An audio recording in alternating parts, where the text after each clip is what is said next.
channel. Hey, you know what time it is? What time is it, man?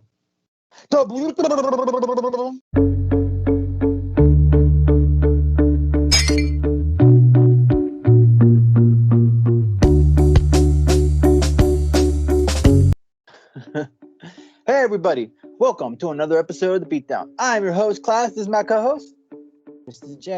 And we would like to remind you guys, if you like this video or this content, go in the section below, like, comment, share, and subscribe. Yeah. And this is the segment where two worlds collide. Now, today is exciting because we're doing our third tournament and our first round of it. Yeah. And honestly, these tournaments are a lot of fun. The first one, I just watched the first one. It was all right. Like, I was thinking, yeah, it was all right. Second one, we did really better on our tournament. And this one, I think, is where we're really going to step it up. Because today, we're not just going to do man or woman fights. No, we're going to do villains, anti-heroes going against each other. So this is going to be exciting. And we already got two great gladiators to start things off. So, do you want to go first or shall I? I'll let you go first, then. All right. I will be representing DC Comics General Zod.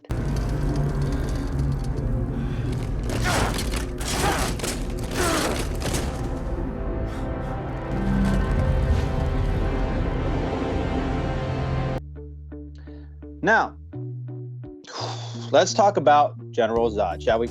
Zod, if you don't already know, is one of Superman's greatest adversaries, I guess. But Yeah.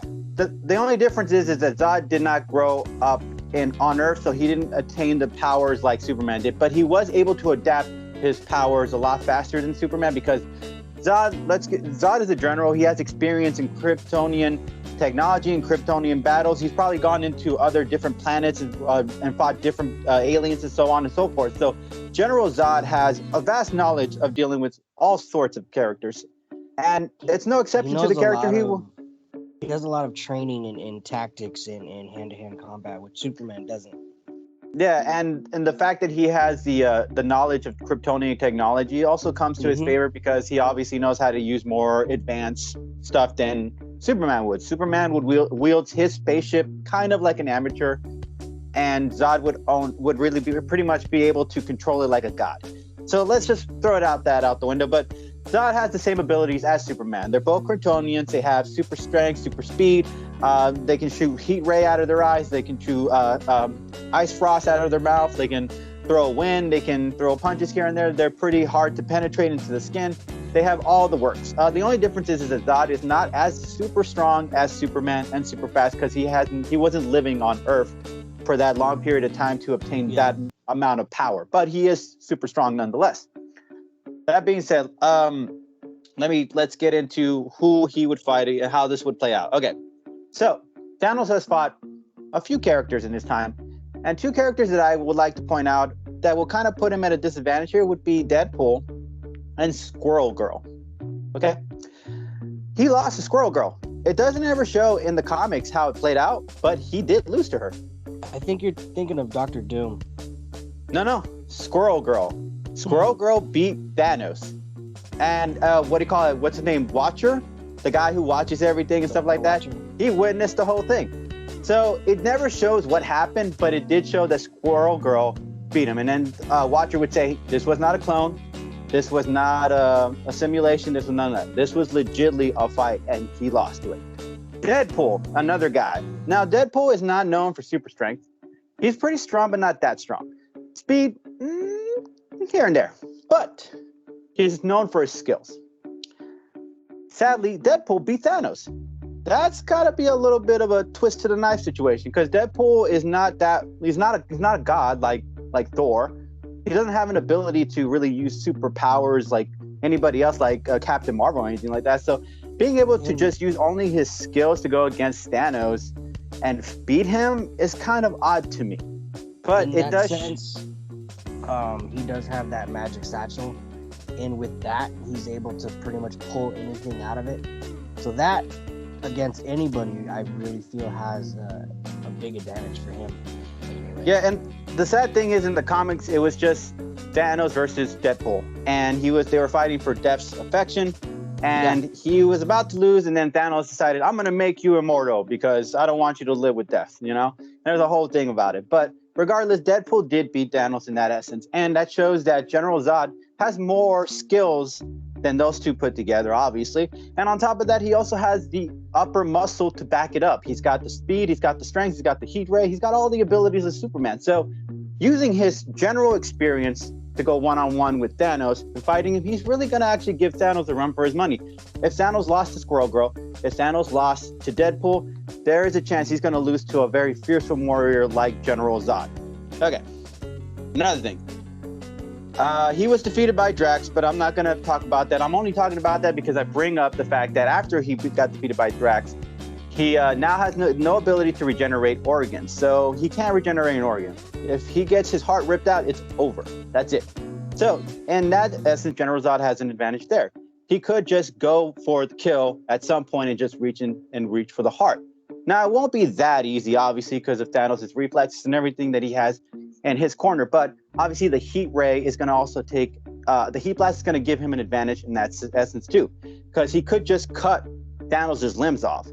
You know, obviously the regenerating ability will give him the growth back, and it will take a little bit of a moment to do it, which would give, General Zod an ability to rush right in, use the heat blast to shoot right into Thanos' heart, make a circle in it, rip it right out, boom, it's over. Like, that would be the end of the game. General Zod could do it. Let's see what else. He has the two other things I have. He has Kryptonian technology in his corner, and he also has the sun. The sun will continue to give him the durability he needs to continue fighting against Thanos, since Thanos is not somebody you can actually tire that easily. It would be an all-out brawl. These two would be fighting each other to the ends of the earth, but the sun will continue to keep Zod at a good pace and a strength. Now, technology-wise, the Kryptonian technology, this is a far-fetched idea, but I'm just going to add it in here just for the fun of it. The Kryptonian technology is so advanced that it can learn about other vast aliens in other parts of other planets.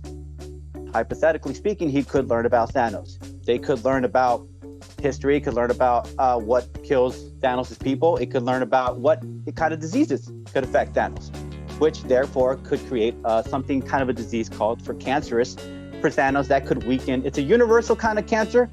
It's a special kind of cancer, but if they could find it, make it, replicate it, and then shoot it into Thanos, it would weaken Thanos.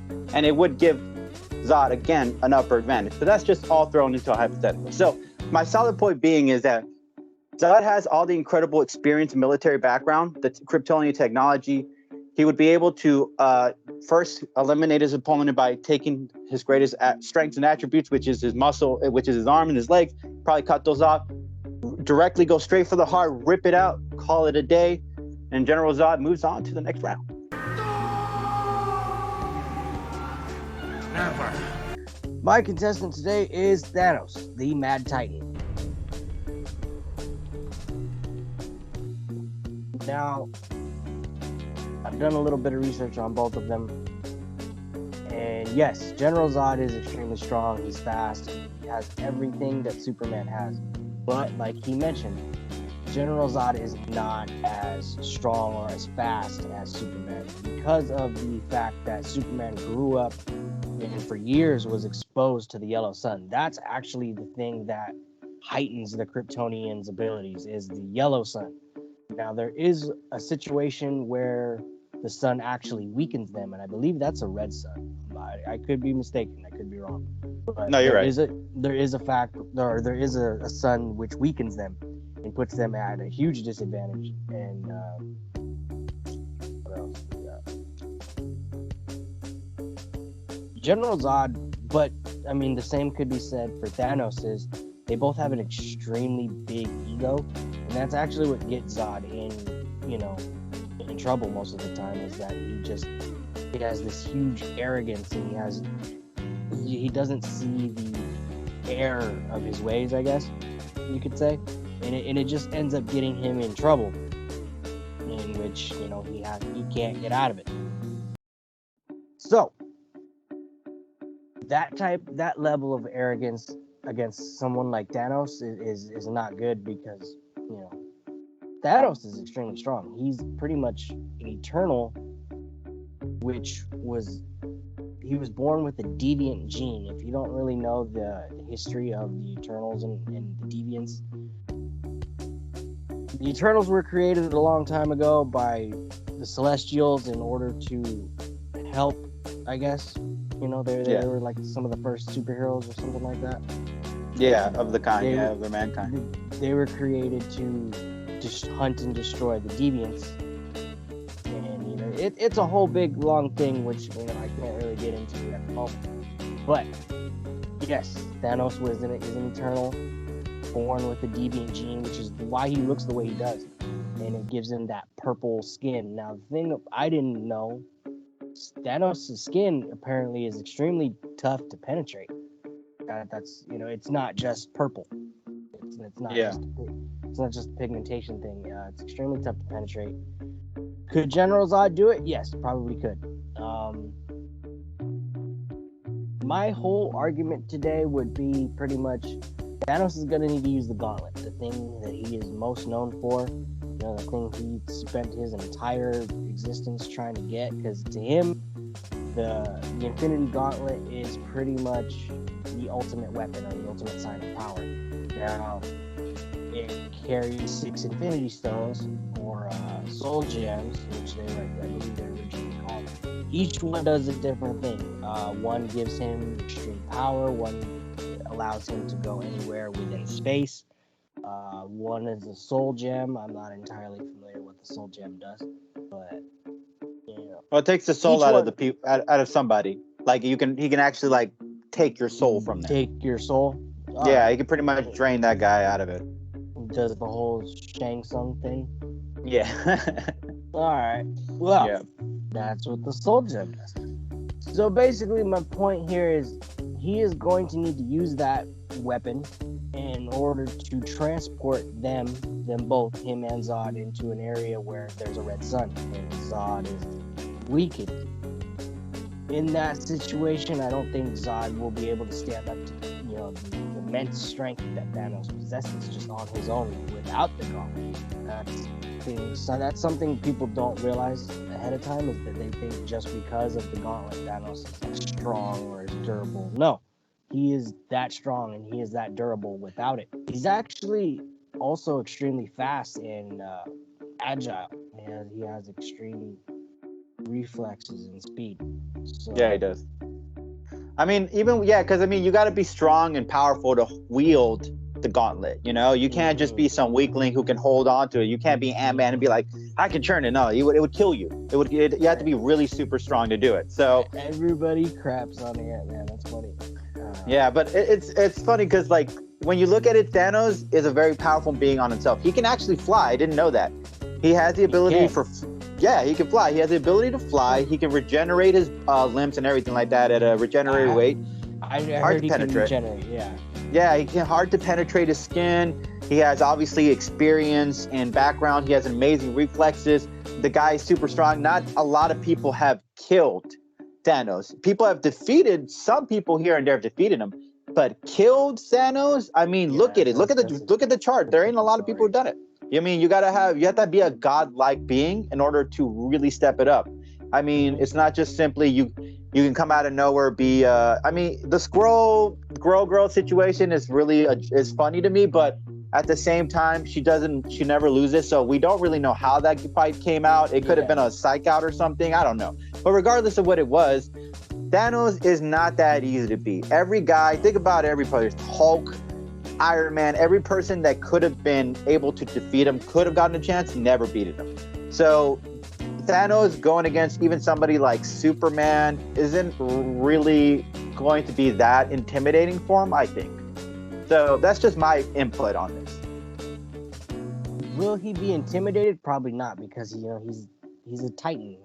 He doesn't really fear anybody, but that's also something that gets him and Zod, in my opinion, that gets them, that they have that huge ego. Yeah, that's true. They would fight to the bitter end, that's for sure, especially on this one. They would walk into a situation, both of them, and they would know they have a disadvantage, but they would still go in. It's like, I can take this guy, whatever. The only difference between the two really in this situation is Thanos has the gauntlet, which is going to give him an advantage over anybody.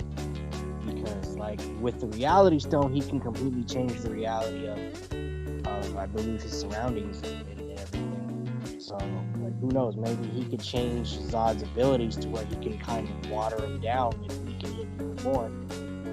But like I said, my main defense today is Thanos is going to need to use that to transport them somewhere with a red sun, or somewhere where Zod is not superpowered, pretty much.